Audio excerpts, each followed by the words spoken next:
ನಮಸ್ಕಾರ, ನಾನು ಗುರುರಾಜ್, ವಿಜಯಪುರ ಜಿಲ್ಲಾ ನ್ಯೂಸ್ ವರದಿಗಾರ. ವಿಜಯಪುರದ ಮಹಾರಾಷ್ಟ್ರದ ಗಡಿಗೆ ಹೊಂದಿಕೊಂಡಿರುವಂತಹ ಪ್ರದೇಶಗಳಲ್ಲಿ ರಣಹದ್ದು ಪತ್ತೆಯಾದ ಕಾರಣದಿಂದಾಗಿ ಈ ಭಾಗದಲ್ಲಿ ಆತಂಕ ಉಂಟಾಗಿತ್ತು.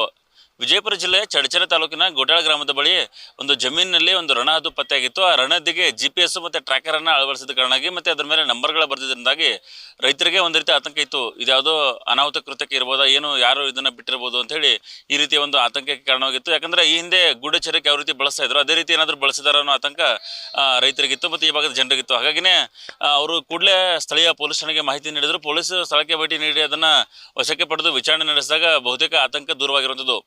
ಮಹಾರಾಷ್ಟ್ರದ ಅರಣ್ಯ ಇಲಾಖೆಯವರು ಇದೊಂದು ಹದ್ದನ್ನು ಬಿಟ್ಟಿದ್ದಾರೆ ಅಂಥೇಳಿ ಮಾಹಿತಿ ಲಭ್ಯವಾಗಿರುವಂಥದ್ದು. ಸುಮಾರು 15ಕ್ಕೂ ಅಧಿಕ ಹದ್ದುಗಳನ್ನು ಅವರು ಬಿಟ್ಟಿದ್ದಾರೆ ಅಂಥೇಳಿ. ಅಂದರೆ ಹದ್ದುಗಳು, ರಣಹದ್ದುಗಳು ಏನೀಗ ಅಳಿವಿನ ಅಂಚಿನಲ್ಲಿವೆ, ಅವುಗಳ ಅಧ್ಯಯನವನ್ನು ನಡೆಸಬೇಕು ಅನ್ನೋ ಕಾರಣಕ್ಕೆ ಮತ್ತು ಬೇರೆ ಬೇರೆ ಪಕ್ಷಿಗಳು ಇದರ ಜೊತೆಗೆ ಇರುವಂತಹ ಬೇರೆ ಬೇರೆ ಪಕ್ಷಿಗಳು ಮತ್ತು ಇದಕ್ಕೆ ಯಾವುದಾದ್ರೂ ಇದರ ಜೀವನ ಹೇಗಿರುತ್ತೆ, ಜೀವನ ಶೈಲಿ ಹೇಗಿರುತ್ತೆ ಮತ್ತು ಈಗ ಅವಸಾನದ ಅಂತಿರೋ ಕಾರಣ ಇದನ್ನು ಉಳಿಸೋದಕ್ಕಾದ್ರೆ ಏನಾದರೂ ಮಾಡಬೇಕು ಅನ್ನೋ ರೀತಿಯಲ್ಲಿ ಅಧ್ಯಯನ ಮಾಡೋದಕ್ಕೋಸ್ಕರ ಸುಮಾರು 15ಕ್ಕೂ ಅಧಿಕ ರಣಹದ್ದುಗಳಿಗೆ ಈ ರೀತಿಯ ಟ್ರ್ಯಾಕರನ್ನು GPS ಅನ್ನು ಅವರು ಅಳವಡಿಸಿ ಬಿಟ್ಟಿದ್ರು ಅಂಥೇಳಿ ಪೊಲೀಸರಿಗೆ ಮಾಹಿತಿ ಲಭ್ಯವಾಗಿರುತ್ತದೆ. ಹಾಗಾಗಿ ಕರ್ನಾಟಕ ಮತ್ತು ಮಹಾರಾಷ್ಟ್ರದ ಅರಣ್ಯ ಅಧಿಕಾರಿಗಳನ್ನು ಸಂಪರ್ಕವನ್ನು ಮಾಡಿ ಕೊನೆಗೂ ಈ ರೀತಿ ಒಂದು ರಣಹದ್ದು ಪತ್ತೆಯಾಗಿರುವಂಥದ್ದು ಅದು ನಿಮ್ಮದೇನಾ ಅಂತ ಹೇಳಿ ಖಚಿತವನ್ನು ಪಡಿಸ್ಕೊಂಡ ಬಳಿಕ ಅವ್ರಿಗೆ ಮಾಹಿತಿಯನ್ನು ನೀಡಿದ್ದಾರೆ.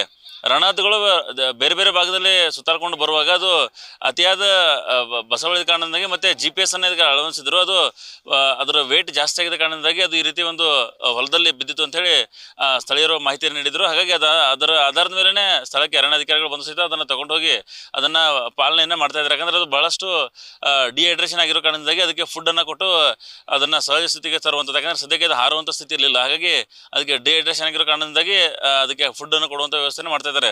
ಮಹಾರಾಷ್ಟ್ರದ ಅರಣ್ಯ ಅಧಿಕಾರಿಗಳನ್ನು ಸಂಪರ್ಕಿಸ ಮಾಡಿ ಅವರಿಂದ ಮಾಹಿತಿಯನ್ನು ಕಲೆ ಹಾಕಿದ್ದಾರೆ. ಇದಕ್ಕೆ ಯಾವ ರೀತಿ ಫುಡ್ ಕೊಟ್ಟು ಏನು ಎಲ್ಲ ಮಾಡಬೇಕು ಅಂಥೇಳಿ ಮತ್ತು ಅವರ ಇನ್ಸ್ಟ್ರಕ್ಷನ್ ಮೇಲೇ ಅದನ್ನು ಬಿಡಬೇಕು ಅಂತೇಳಿ. ಯಾಕಂದರೆ ಅವ್ರದ್ದಾಗಿರೋ ಕಾರಣದಿಂದಾಗಿ ಅದು ವ್ಯಾಪ್ತಿ ಮಾತ್ರ ನಮ್ಮಲ್ಲಿ ಬಂದಿರುವಂಥದ್ದು. ಈ ಗೋಟಾಳ ಗ್ರಾಮ ಏನಿದೆ ಕರ್ನಾಟಕ ಮತ್ತು ಮಹಾರಾಷ್ಟ್ರದ ಗಡಿಗೆ ಹೊಂದ್ಕೊಂಡಿರುವಂತಹ ಗ್ರಾಮ, ಜೊತೆಗೆ ಚಡಚಣೆ ತಾಲೂಕು ಸಹಿತ ಮಹಾರಾಷ್ಟ್ರದ ಗಡಿಯಲ್ಲಿರುವಂಥ ತಾಲೂಕು. ಹಾಗಾಗಿ ಮಹಾರಾಷ್ಟ್ರದ ನಾಗ್ಪುರ ವ್ಯಾಪ್ತಿಯಲ್ಲಿರುವಂತಹ ಸಹ್ಯಾದ್ರಿ ಪರ್ವತಗಳಿಂದ ಅಲ್ಲಿ ಏನು ರಣಹದ್ದುಗಳನ್ನು ಬಿಟ್ಟಿದ್ರು ಅವುಗಳ ಪೈಕಿ ಒಂದು ಇಲ್ಲಿ ಬಂದು ಬಿದ್ದಿರುವಂಥದ್ದು. ಹಾಗಾಗಿ ಅದು ಖಚಿತಪಡಿಸ್ಕೊಂಡ ಬಳಕನೇ ಈಗ ಪೊಲೀಸರು ಅದನ್ನು ಅರಣ್ಯ ಇಲಾಖೆ ಹಸ್ತಾಂತರ ಮಾಡಿದ್ದಾರೆ. ಅರಣ್ಯ ಇಲಾಖೆಯವರು ಅದನ್ನು ನೋಡ್ಕೊಳ್ಳೋ ವ್ಯವಸ್ಥೆ ಮಾಡ್ತಾ ಇದ್ದಾರೆ.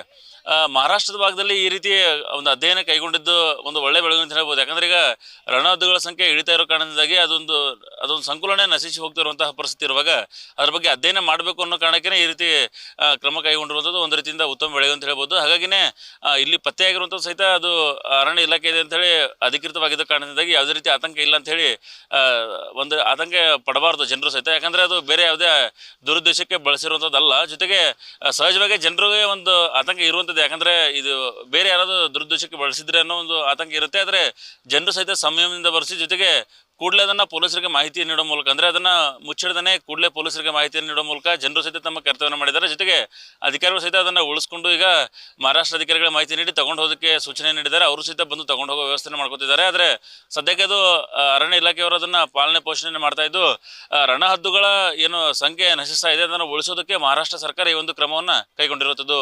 ನಿರ್ಭೀತ, ನಿಷ್ಪಕ್ಷಪಾತ, ವಿಶ್ವಾಸಾರ್ಹ ಸುದ್ದಿಗಳಿಗೆ ಮತ್ತೊಂದು ಹೆಸರಾಗಿರೋ ನ್ಯೂಸ್ 18 ಕನ್ನಡ ಈಗ ಆಪ್ನಲ್ಲೂ ಲಭ್ಯ ಇದೆ. ದಯವಿಟ್ಟು ಇಲ್ಲಿರೋ QR ಕೋಡ್ ಅನ್ನು ಸ್ಕ್ಯಾನ್ ಮಾಡಿಕೊಂಡು ಆಪ್ ಡೌನ್ಲೋಡ್ ಮಾಡೋದಕ್ಕೆ ಮರಿಬೇಡಿ. ನಿಮ್ಮ ಬೆಂಬಲ ಹೀಗೆ ಸದಾ ನಮ್ಮೊಂದಿಗಿರಲಿ. ಧನ್ಯವಾದ.